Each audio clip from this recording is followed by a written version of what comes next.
Okay, this is a poem about how life so quickly goes away, how you once were a child and then you grow up, and when you don't even expect it, you are old and you go.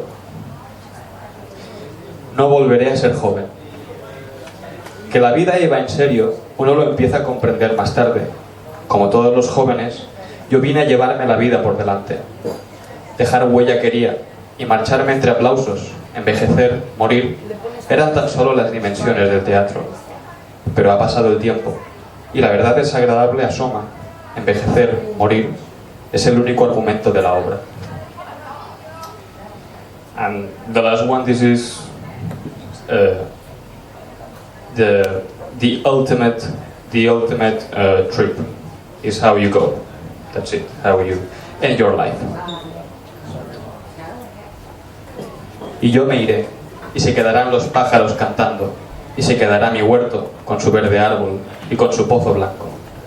Todas las tardes el cielo será azul y plácido, y tocarán, como esta tarde están tocando las campanas del campanario.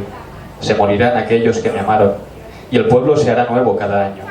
Y en el rincón aquel de mi huerto florido y encalado, mi espíritu errará, nostálgico. Y yo me iré, y estaré solo, sin hogar, sin árbol verde, sin pozo blanco, sin cielo azul y plácido, y se quedarán los pájaros cantando.